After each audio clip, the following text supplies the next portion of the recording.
Hi ಎಲ್ರಿಗೂ ನಮಸ್ಕಾರ. ನಾನು ನಿಮ್ಮ ಪ್ರಮೀಳಾ. ವೆಲ್ಕಮ್ ಟು ಅಮ್ಮನ ಸ್ಪೆಷಲ್ ಕೈರುಚಿ ಯೂಟ್ಯೂಬ್ ಚಾನಲ್ಗೆ. ನಾನು ಇವತ್ತು ನಿಮಗೆ ಖಾರವಾಗಿ ರುಚಿಯಾಗಿ ಖಾರ ಭಾತ್ನ ಹೇಗೆ ಮಾಡೋದು ಅಂತ ತಿಳಿಸ್ಕೊಡ್ತಾ ಇದ್ದೀನಿ. ಇದು ನಮ್ಮಮ್ಮನ ಕೈಯಿನ ಸ್ಪೆಷಲ್ ಕೈರುಚಿಯಾಗಿದೆ. ನಂಗೆ ತುಂಬ ಇಷ್ಟ ನಮ್ಮಮ್ಮ ಮಾಡೋದು. ಊಟದಲ್ಲಿ ಇದಂದರೆ ನಂಗೆ ತುಂಬ ಇಷ್ಟ. ಹೇಗೆ ಮಾಡೋದು ಅಂತ ನೋಡೋಣ ಬನ್ನಿ. ಮೊದಲಿಗೆ ಕಡಲೆಬೇಳೆ, ಸ್ವಲ್ಪ ಎಳ್ಳು, ಉದ್ದಿನಬೇಳೆ, ಪಲಾವ್ ಎಲೆ, ಚಕ್ಕೆ ಲವಂಗ, ಗಸಗಸೆ, ಹಾಗೆ ಸ್ವಲ್ಪ ಜೀರಿಗೆ, ಹಾಗೆ ಧನಿಯಾ ಕಾಳು ಮೇನ್ ಆಗಿರುತ್ತೆ. ಅದಾದಮೇಲೆ ನಾವು ಕಟ್ ಮಾಡಿಟ್ಕೊಂಡಿರೋಂತಹ ತರಕಾರಿ, ಟೊಮೊಟೊ, ಈರುಳ್ಳಿ, ಮೆಣಸಿನ್ಕಾಯಿ, ಕ್ಯಾಪ್ಸಿಕಮ್, ಹಾಗೆ ಸಬ್ಬಕ್ಕಿ ಸೊಪ್ಪು, ಹಾಗೆ ಕೊತ್ತಂಬರಿ, ಹಾಗೆ ಪುದೀನ, ಹಾಗೆ ಸ್ವಲ್ಪ ಬಟಾಣಿನ ತೊಗೊಂಡಿದ್ವಿ. ಮೊದಲಿಗೆ ನಾವು ಸ್ವಲ್ಪ ಮಸಾಲೆಯನ್ನು ರೆಡಿ ಮಾಡ್ಕೊಂಬಿಡೋಣ.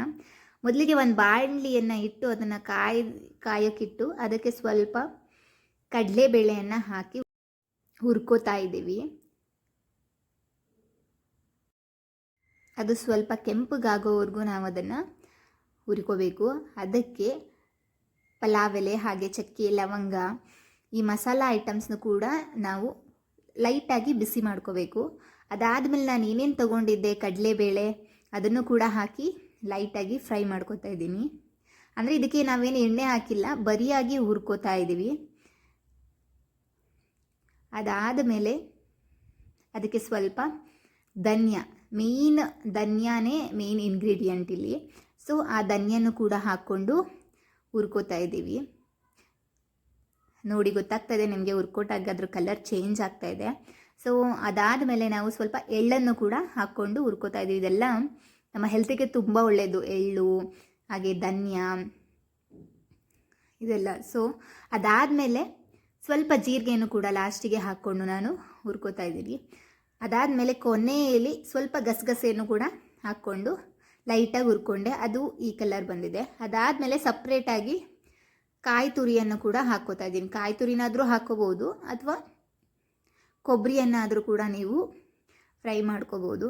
ಸ್ವಲ್ಪ ನಾವು ಮಸಾಲೆನ ಪ್ರಿಪೇರ್ ಮಾಡ್ಕೊಳ್ಳೋದಕ್ಕೆ ಕೊಬ್ಬರಿ ಅಥವಾ ಕಾಯಿನ ಯೂಸ್ ಮಾಡಬೇಕು. ಸೊ ಅದನ್ನು ಕೂಡ ನಾನು ಹುರ್ಕೊಂಡಿಲ್ಲಿ ತಟ್ಟೆಗೆ ಹಾಕ್ಕೋತಾ ಇದ್ದೀನಿ.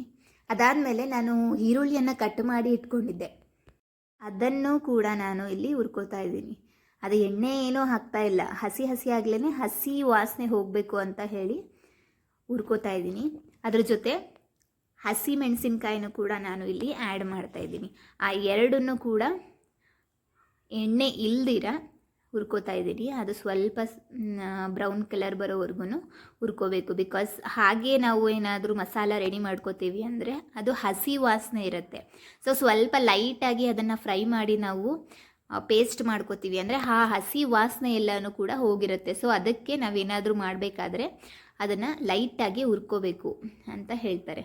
ಸೊ ಇದಕ್ಕೆ ನಾನು ಒಂದೆರಡು ಸೀಳು ಬೆಳ್ಳುಳ್ಳಿನೂ ಕೂಡ ಆ್ಯಡ್ ಮಾಡ್ತಾಯಿದ್ದೀನಿ. ಅದನ್ನು ಆ್ಯಡ್ ಮಾಡಿಕೊಂಡು ಹುರಿತಾ ಇದ್ದೀನಿ. ಅದಾದಮೇಲೆ ಕೊನೆಯಲ್ಲಿ ನಾನು ಎಣ್ಣೆನೇ ಹಾಕ್ತಾಯಿದ್ದೀನಿ. ಮೊದಲಿಗೆ ಎಣ್ಣೆ ಹಾಕ್ಬಿಟ್ರೆ ಅದು ಫ್ರೈ ಮಾಡ್ದಂಗೆ ಆಗುತ್ತೆ. ಫಸ್ಟು ನಾವು ಅದನ್ನು ಎಣ್ಣೆ ಹಾಕದಿರ ಹುರಿದು ಅದಾದಮೇಲೆ ಲೈಟಾಗಿ ಸ್ವಲ್ಪ ಆಯಿಲನ್ನು ಹಾಕ್ಕೊಂಡು ಹುರ್ಕೊಂಡಿದ್ದೀನಿ. ನೋಡಿ, ಇವಾಗ ಈ ಹದಕ್ಕೆ ಬಂದಿದೆ. ಇದಕ್ಕೆ ಸ್ವಲ್ಪ ನಾನು ಕಟ್ ಮಾಡಿ ಇಟ್ಕೊಂಡಿದ್ದಂತಹ ಪುದೀನ ಸೊಪ್ಪು ಹಾಗೆ ಕೊತ್ತಂಬರಿ ಸೊಪ್ಪು ಎರಡನ್ನೂ ಕೂಡ ಆ್ಯಡ್ ಮಾಡಿ ಫ್ರೈ ಮಾಡ್ಕೊಂಡಿದ್ದೀನಿ. ಸೊ ಇದೆಲ್ಲ ಹಸಿ ವಾಸನೆ ಹೋಗಿದೆ. ಇವಾಗ ಕಮ್ಮಂತ ಇರುತ್ತೆ. ಸೊ ನೀವು ಟ್ರೈ ಮಾಡಿದ್ರೆ ಗೊತ್ತಾಗುತ್ತೆ ನಿಮಗೆ ಯಾವ ಥರ ಸ್ಮೆಲ್ ಬರುತ್ತೆ ಅಂತ. ಅದನ್ನು ಇವಾಗ ನಾವು ಪೇಸ್ಟ್ ಮಾಡ್ಕೋಬೇಕು. ಸೊ ಅದನ್ನೆಲ್ಲ ಹುರಿದ ನಂತರ ಸ್ವಲ್ಪ ಆರಿದ ಮೇಲೆ ಅದನ್ನು ಒಂದು ಮಿಕ್ಸಿ ಜಾರಿಗೆ ಹಾಕ್ಕೊಂಡು ಪೇಸ್ಟ್ ಮಾಡ್ಕೋಬೇಕು. ಪೇಸ್ಟ್ ಮಾಡಿ ರೆಡಿ ಮಾಡಿ ಇಟ್ಕೊಂಡ್ರೆ ಅದನ್ನು ನಾವು ಬಾತಿಗೆ ಆ್ಯಡ್ ಮಾಡ್ಬೋದು. ಸೊ ಇಲ್ಲಿ ನಾನು ಎಲ್ಲನೂ ಕೂಡ ಮಿಕ್ಸಿ ಜಾರಿಗೆ ಹಾಕೋತಾ ಇದ್ದೀನಿ, ಹುರಿದಿಟ್ಕೊಂಡಿರುವಂತಹ ಮಸಾಲ ಪದಾರ್ಥಗಳನ್ನೆಲ್ಲ. ಸೊ ಇದೊಂಥರ ಸ್ಪೆಷಲ್ ಆಗಿರೋದ್ರಿಂದ ನಾವು ಇಷ್ಟು ಸ್ವಲ್ಪನಾದ್ರೂ ಎಫರ್ಟ್ ಹಾಕಿ ಮಾಡಿದ್ರೆ ಟೇಸ್ಟಾಗಿರುತ್ತೆ. ಸೊ ಇದೆಲ್ಲ ಸಪ್ರೇಟಾಗಿ ರೆಡಿ ಮಾಡಿ ಇಟ್ಕೋಬೇಕು. ನಂತರ ಒಂದು ಕುಕ್ಕರನ್ನು ತೆಗೆದು ಬಿಸಿ ಮಾಡಲಿಕ್ಕೆ ಇಟ್ಕೋಬೇಕು.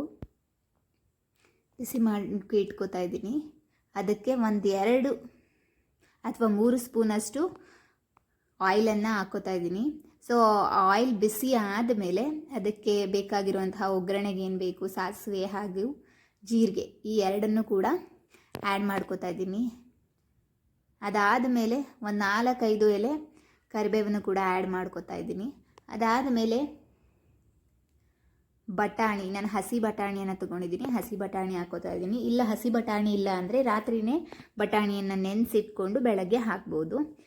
ಅದಾದ ನಂತರ ಕಟ್ ಮಾಡಿ ಇಟ್ಕೊಂಡಿರುವಂತಹ ತರಕಾರಿಯನ್ನು ಕೂಡ ಆ್ಯಡ್ ಮಾಡ್ಕೋತಾ ಇದ್ದೀನಿ.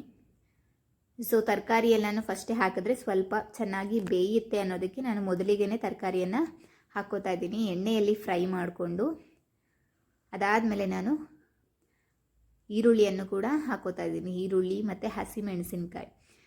ಬಿಕಾಸ್ ಆಲ್ರೆಡಿ ನಾವು ಮಸಾಲೆಗೆ ಹಸಿಮೆಣಸಿನ್ಕಾಯಿ ಹಾಕ್ಕೊಂಡಿರೋದ್ರಿಂದ ಇಲ್ಲಿ ಲೈಟಾಗಿ ಒಗ್ಗರಣೆಗೆ ಹಾಕ್ಕೊಂಡ್ರೆ ಸಾಕು.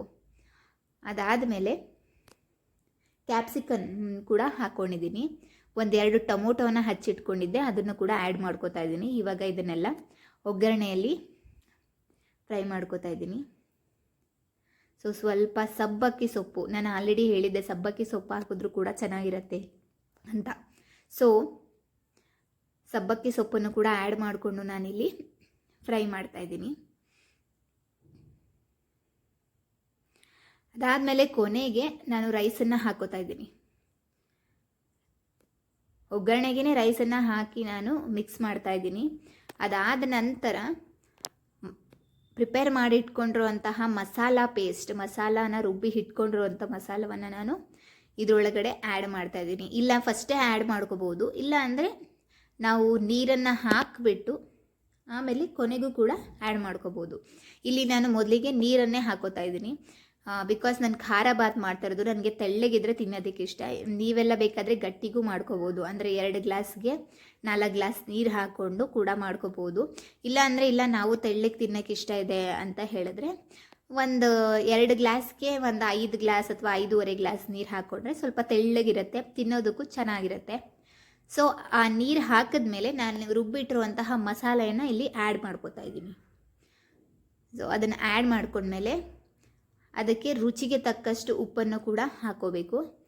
ಸೊ ರುಚಿಗೆ ತಕ್ಕಷ್ಟು ಉಪ್ಪನ್ನು ಹಾಕ್ಕೊಂಡು ಅದನ್ನು ಒಂದು ಸರಿ ಆಡಿಸ್ಕೊಂಡು ಕೈ ಆಡಿಸ್ಬೇಕು. ಸ್ವಲ್ಪ ಉಪ್ಪು, ಹಾಗೆ ಸ್ವಲ್ಪ ಗರಂ ಮಸಾಲ ಬೇಕಾದರೆ ಹಾಕ್ಕೊಳ್ಳಿ, ಇಲ್ಲ ಅಂದರೆ ಬೇಡ, ಬಿಕಾಸ್ ಆಲ್ರೆಡಿ ಮಸಾಲೆ ತುಂಬ ಆಗಿದೆ. ಸೊ ಬೇಕಿದ್ದರೆ ಸ್ವಲ್ಪ ಗರಂ ಮಸಾಲ ಹಾಕೋಬೋದು. ಹಾಗೆ ಟರ್ಮರಿಕ್ ಪೌಡ್ರು ಕೂಡ ನಿಮಗೆ ಬೇಕಿದ್ದರೆ ಹಾಕೋಬೋದು, ಇಲ್ಲ ಅಂದರೆ ಬೇಡ, ಅದೆಲ್ಲ ಆಪ್ಷನ್. ಸೊ ನಾನಿಲ್ಲಿ ಟರ್ಮರಿಕ್ ಪೌಡರ್ ಕೂಡ ಹಾಕೋತಾ ಇದ್ದೀನಿ, ಗರಂ ಮಸಾಲ ಪೌಡರ್ ಕೂಡ ಹಾಕೋತಾ ಇದ್ದೀನಿ. ಎರಡನ್ನೂ ಹಾಕ್ಕೊಂಡು ಮಿಕ್ಸ್ ಮಾಡ್ಕೋತಾ ಇದ್ದೀನಿ. ಅದಾದಮೇಲೆ ಒಂದು ಕುಕ್ಕರ್ನ ಕ್ಲೋಸ್ ಮಾಡೋಣ.